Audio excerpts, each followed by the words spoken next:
NMC ಹೊಸ ಪ್ರಸ್ತಾಪ MBBS ಮುಗಿಸಲು 10 ವರ್ಷಗಳ ಕಾಲಾವಕಾಶ. ಈ ವಿಡಿಯೋದಲ್ಲಿ ಈ ಮಾಹಿತಿಯ ಬಗ್ಗೆ ಸಂಪೂರ್ಣವಾಗಿ ತಿಳಿದುಕೊಳ್ಳೋಣ. ಮಿಸ್ ಮಾಡದೆ ಈ ವಿಡಿಯೋವನ್ನು ನೋಡಿ ಮತ್ತು ನಿಮಗೆ ಯಾವ ಉದ್ಯೋಗದ ಬಗ್ಗೆ ಮಾಹಿತಿ ಬೇಕು ಎಂಬುದನ್ನು ಕಮೆಂಟ್ ಬಾಕ್ಸ್ನಲ್ಲಿ ತಿಳಿಸಿ. ಹಾಗೆ ಈ ವಿಡಿಯೋ ಇಷ್ಟವಾದರೆ ಸಬ್ಸ್ಕ್ರೈಬ್ ಮಾಡಿ.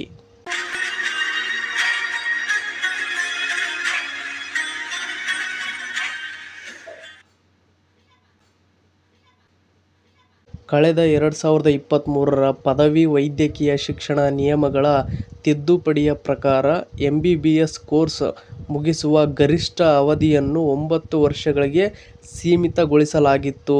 ಆದರೆ ಇದೀಗ ಹಳೆಯ ನಿಯಮಕ್ಕೆ ಮರಳಿ ಆ ಅವಧಿಯನ್ನು 10 ವರ್ಷಗಳಿಗೆ ವಿಸ್ತರಿಸಲು ಆಯೋಗ ನಿರ್ಧರಿಸಿದೆ.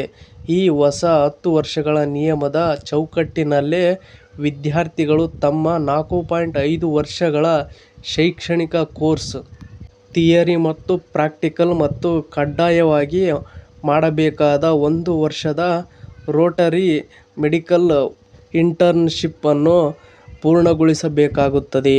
ಇನ್ನು ಮೊದಲ ವರ್ಷದ ಪರೀಕ್ಷಾ ನಿಯಮಗಳಲ್ಲಿ ಬದಲಾವಣೆ ಇಲ್ಲ. ಇದರಲ್ಲಿ ನಾವು ನೋಡುವುದಾದರೆ ಕೋರ್ಸ್ನ ಒಟ್ಟಾರೆ ಅವಧಿಯನ್ನು ಹೆಚ್ಚಿಸಲಾಗಿದೆಯಾದರೂ ಪ್ರಥಮ ವರ್ಷದ MBBS ಪರೀಕ್ಷಾ ನಿಯಮಗಳಲ್ಲಿ ಯಾವುದೇ ರಿಯಾಯಿತಿ ನೀಡಿಲ್ಲ ಎಂದು NMC ಸ್ಪಷ್ಟಪಡಿಸಿದೆ. ಪ್ರಸ್ತುತ ಜಾರಿಯಲ್ಲಿರುವ ನಿಯಮದಂತೆ ವಿದ್ಯಾರ್ಥಿಗಳು ಪ್ರಥಮ ವರ್ಷದ MBBS ಪರೀಕ್ಷೆಯಲ್ಲಿ ಉತ್ತೀರ್ಣರಾಗಲು ಕೇವಲ ಗರಿಷ್ಠ 4 ಪ್ರಯತ್ನಗಳಿಗೆ ಮಾತ್ರ ಅವಕಾಶವಿರುತ್ತದೆ. ಈ 4 ಅವಕಾಶಗಳಲ್ಲೇ ಮೊದಲ ವರ್ಷದ ಎಲ್ಲ ವಿಷಯಗಳನ್ನು ಕಡ್ಡಾಯವಾಗಿ ಪಾಸ್ ಮಾಡಬೇಕಾಗುತ್ತದೆ. ಇದರಲ್ಲಿ ವಿಫಲರಾದರೆ ಕೋರ್ಸ್ನಿಂದ ಹೊರಹೋಗಬೇಕಾಗುತ್ತದೆ. ಇನ್ನು ನೆಕ್ಸ್ಟ್ ನಾವು ನೋಡುವುದಾದರೆ ಸಾರ್ವಜನಿಕರು ಮತ್ತು ಪಾಲುದಾರರಿಂದ ಸಲಹೆಗೆ ಆಹ್ವಾನ ನೋಡುವುದಾದರೆ NMC ಹೊರಡಿಸಿರುವ ಅಧಿಕೃತ ಅಧಿಸೂಚನೆಯ ಪ್ರಕಾರ ಈ ಹೊಸ ನಿಯಮಕ್ಕೆ ಸಕ್ಷಮ ಪ್ರಾಧಿಕಾರವು ಈಗಾಗಲೇ ಅನುಮೋದನೆ ನೀಡಿದೆ.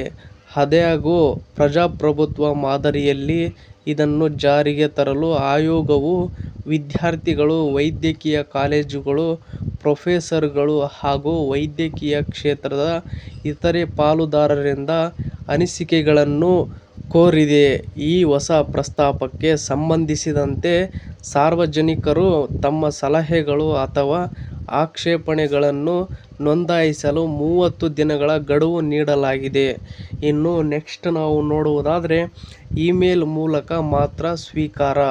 ಇದರಲ್ಲಿ ನೋಡುವುದಾದರೆ ಆಯೋಗವು ನಿಗದಿಪಡಿಸಿದ ಅಧಿಕೃತ ಇಮೇಲ್ ವಿಳಾಸದ ಮೂಲಕ ಬರುವ ಪ್ರತಿಕ್ರಿಯೆಗಳನ್ನು ಮಾತ್ರ ಪರಿಶೀಲನಾ ಪ್ರಕ್ರಿಯೆಗೆ ಪರಿಗಣಿಸಲಾಗುತ್ತದೆ. ಸಾರ್ವಜನಿಕರಿಂದ ಬರುವ ಆಕ್ಷೇಪಣೆಗಳನ್ನು ಆಧರಿಸಿ ಅಂತಿಮ ನಿರ್ಧಾರ ಕೈಗೊಳ್ಳಲಾಗುವುದು ಎಂದು NMC ತಿಳಿಸಿದೆ. ಇನ್ನು ನೆಕ್ಸ್ಟ್ ನಾವು ನೋಡುವುದಾದರೆ ಸಾಮಾನ್ಯವಾಗಿ ವೈದ್ಯರಾಗಲು ಎಷ್ಟು ವರ್ಷ ಬೇಕು ಎಂಬುದನ್ನು ನಾವು ನೋಡುವುದಾದರೆ ಭಾರತದಲ್ಲಿ MBBS ಪ್ರವೇಶ ಪ್ರಕ್ರಿಯೆಯು ಕಠಿಣವಾದ NEET UG ಪರೀಕ್ಷೆಯ ಮೂಲಕ ದೇಶಾದ್ಯಂತದ ವೈದ್ಯಕೀಯ ಕಾಲೇಜುಗಳಲ್ಲಿ ಆರಂಭವಾಗುತ್ತದೆ.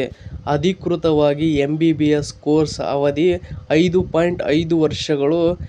ಇದರಲ್ಲಿ 4.5 ವರ್ಷಗಳ ಕಾಲ ತರಗತಿ ಹಾಗೂ ಪ್ರಾಯೋಗಿಕ ಅಧ್ಯಯನವಿದ್ದರೆ ಕೊನೆಯ 1 ವರ್ಷ ಕಡ್ಡಾಯ ಇಂಟರ್ನ್ಶಿಪ್ ಇರುತ್ತದೆ. ಇನ್ನು ನೆಕ್ಸ್ಟ್ ನಾವು ನೋಡುವುದಾದರೆ ಆದರೆ ವೈದ್ಯಕೀಯ ಶಿಕ್ಷಣದ ಅತ್ಯಂತ ಕಠಿಣ ಪಠ್ಯಕ್ರಮದ ಕಾರಣದಿಂದಾಗಿ ಎಲ್ಲ ವಿದ್ಯಾರ್ಥಿಗಳಿಗೆ ನಿಗದಿತ 5.5 ವರ್ಷಗಳಲ್ಲೇ ಕೋರ್ಸ್ ಮುಗಿಸಲು ಸಾಧ್ಯವಾಗುವುದಿಲ್ಲ. ಹಲವರು ಪರೀಕ್ಷೆಗಳಲ್ಲಿ ಉತ್ತೀರ್ಣರಾಗಲು ಹೆಚ್ಚುವರಿ ವರ್ಷಗಳನ್ನು ತೆಗೆದುಕೊಳ್ಳುತ್ತಾರೆ. ಯಾವುದೇ ವೈದ್ಯಕೀಯ ಕಾರಣ ಅಥವಾ ವೈಯಕ್ತಿಕ ತೊಂದರೆಗಳಿಂದ ವಿದ್ಯಾರ್ಥಿಯೊಬ್ಬರು ಒಂದು ಸೆಮಿಸ್ಟರ್ ಪರೀಕ್ಷೆಯನ್ನು ತಪ್ಪಿಸಿಕೊಂಡರೆ ಅವರಿಗೆ ಮತ್ತೊಮ್ಮೆ ಪರೀಕ್ಷೆ ಬರೆಯಲು ಅವಕಾಶವಿರುತ್ತದೆ. ಆದರೆ ಅಂತಿಮವಾಗಿ ಇಡೀ ಕೋರ್ಸ್ ಅನ್ನು ಹೊಸ ನಿಯಮದ ಪ್ರಕಾರ 10 ವರ್ಷಗಳ ಒಳಗಾಗಿ ಮುಗಿಸುವುದು ಕಡ್ಡಾಯವಾಗಿರುತ್ತದೆ. ಇನ್ನು ನೆಕ್ಸ್ಟ್ ನಾವು ನೋಡುವುದಾದರೆ NMCಯ ಈ ನಿರ್ಧಾರವು ಕಠಿಣ ಪಠ್ಯಕ್ರಮದ ಒತ್ತಡದಲ್ಲಿರುವ ಮತ್ತು ಆರೋಗ್ಯದ ಸಮಸ್ಯೆಗಳಿಂದಾಗಿ ಪರೀಕ್ಷೆಗಳನ್ನು ಸರಿಯಾದ ಸಮಯಕ್ಕೆ ಬರೆಯಲಾಗದ ವೈದ್ಯಕೀಯ ವಿದ್ಯಾರ್ಥಿಗಳಿಗೆ ಹೆಚ್ಚಿನ ನಿರಳತೆಯ ನೀಡಲಿದೆ ಎಂದು ನಿರೀಕ್ಷಿಸಲಾಗಿದೆ. ಇನ್ನು ಇದೇ ರೀತಿಯ ಶಿಕ್ಷಣ ಮತ್ತು ಜಾಬ್ ಸಂಬಂಧಿತ ಸುದ್ದಿಗಳನ್ನು ಓದಲು ನಿಮ್ಮ ಜಾಬ್ಸ್ ಅಂಡ್ ಎಜುಕೇಷನ್ ಅಪ್ಡೇಟ್ ಚಾನಲ್ಗೆ ಸಬ್ಸ್ಕ್ರೈಬ್ ಆಗಿ ಮತ್ತು ಈ ಅಪ್ಡೇಟ್ ಬಗ್ಗೆ ನಿಮ್ಮ ಅಭಿಪ್ರಾಯ ಏನೆಂದು ಕಮೆಂಟ್ ಬಾಕ್ಸ್ನಲ್ಲಿ ತಿಳಿಸಿ. ಹಾಗೆ ಈ ವಿಡಿಯೋ ಇಷ್ಟವಾದರೆ ಸಬ್ಸ್ಕ್ರೈಬ್ ಮಾಡಿ, ಸಪೋರ್ಟ್ ಮಾಡಿ. Thank you for watching friends. ಎಲ್ರಿಗೂ ಧನ್ಯವಾದಗಳು.